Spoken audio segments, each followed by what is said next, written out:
This is from Zero Hedge. Depression, debasement, and 100 years of monetary mismanagement. Lost from the get-go. There must be some dark corner of hell warming up for modern mainstream economists. They help bring on the worst bubble ever with their theories of efficient markets and modern portfolio management. They failed to see it for what it was, then when trouble came, they made it worse. But instead of atoning in a dark cell, these same economists strut onto the stage to congratulate themselves. The scallywag himself, John Maynard Keynes, provided governments with the scientific fig leaf for interventionism that economists had previously denied them. The cost in terms of economic and technological progress is incalculable. The Greatest Depression that could so easily have happened in 2009 but did not is a tribute the world owes to economics, wrote Arvind Subramanian, the Financial Times, congratulating mainstream economists, a subset of society that includes him, for failing to foresee a mess their own advice has produced. The chutzpah of this guy is really admirable. He is of course correct that it is difficult to make forecasts. In fact, economics as a science has nothing to do with making predictions, but anyone who didn't see the 2008 crisis coming had to be blind as a freaking bat. Even housewives could see it coming, but a very long list of prominent professional economists and policymakers evidently couldn't. Fine, but these are the same people that insist that they know what to do about it. That is decidedly not so. They have now produced what will turn out to be an even greater mess. We were lost from the get-go, trying to interpret the sentence. It is tangled and puerile as the staggering conceit behind it. Then Mr. Subramanian sets up the stage props. In 2008, as the global financial crisis unfolded, the reputation of economics as a discipline and economics as a useful policy practitioner seemed to be irredeemably sunk. Queen Elizabeth captured the mood when she poignantly asked why no one, in particular economists, had spotted the crisis coming. And there was no doubt, notwithstanding that the few Cassandras who had correctly prophesied gloom and doom, the profession had failed colossally. He then brushes off the Queen's very sensible question.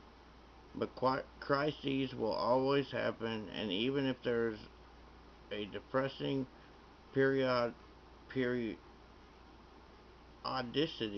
to them, as well as Professors Reinhardt and Rogoff have catalogued, their timing, form, and provenance will elude prognostication.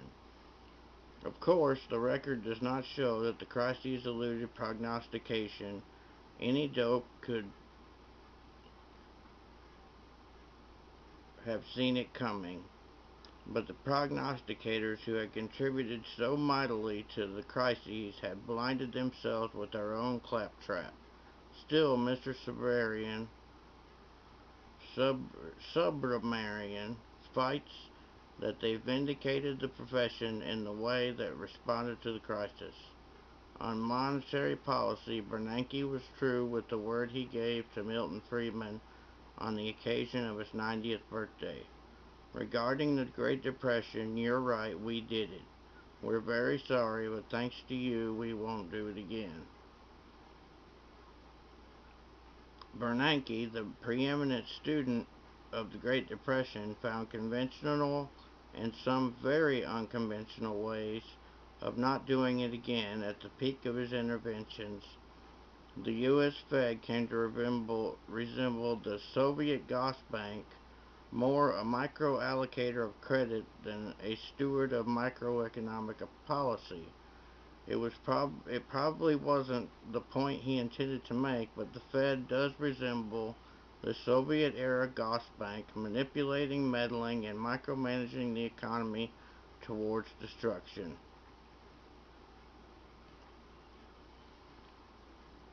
Gosbank building in Rostov-on-Don,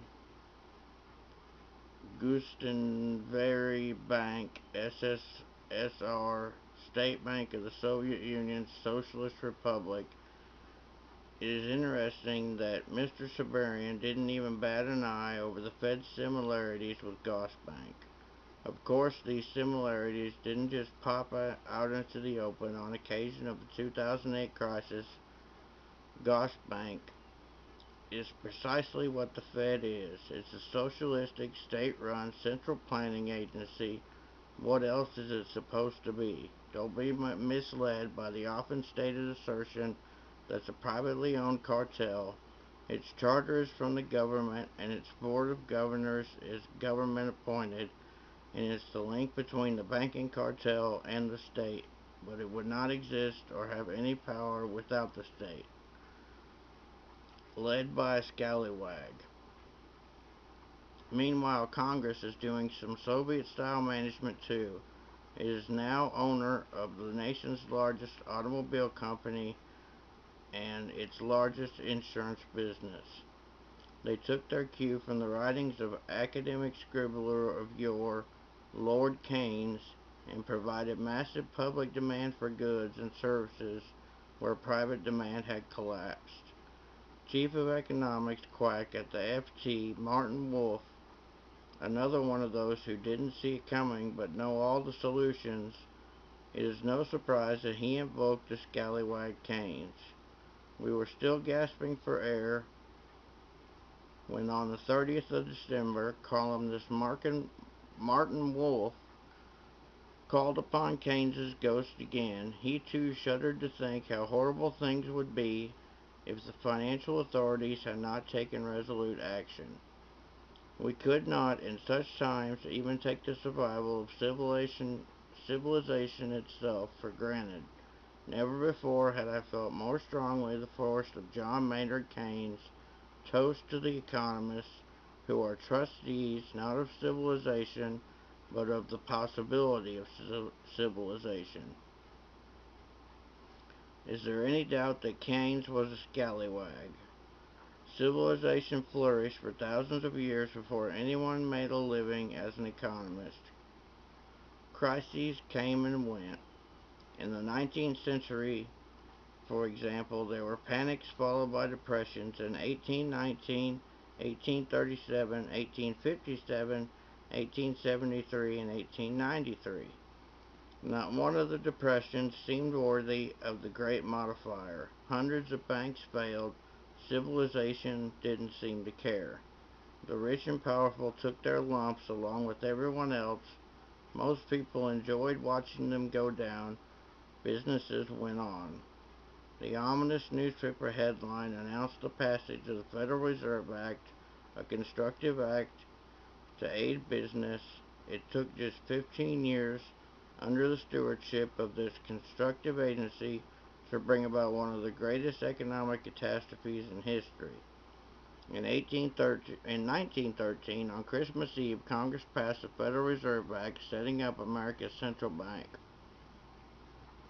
Only then did economists get their hands on the economy's throat. The dollar was worth about the same thing it had been worth for 100 years before.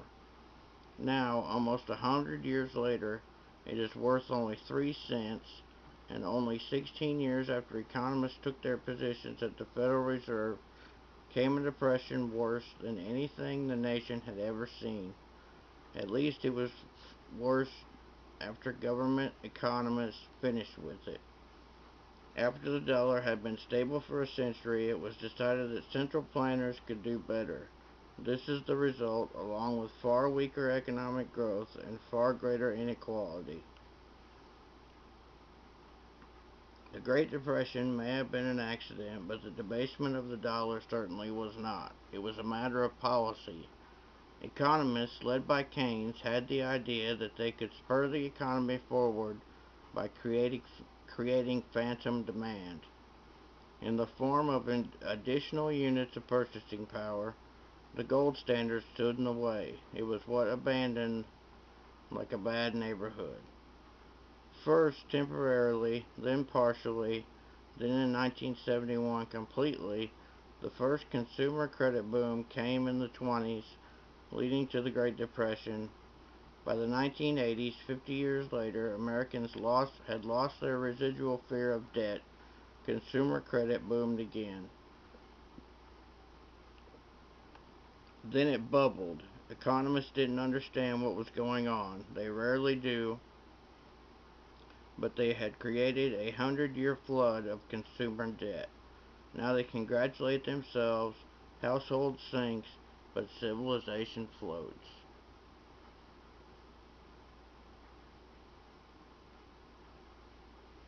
A dollar is worth 3 cents, and for 100 years it was worth $1. Now it's worth 3 cents. Don't we love Keynesians? It's honestly criminal. Criminal that these people are allowed to do what they do. Anyways, take care. Keep stacking.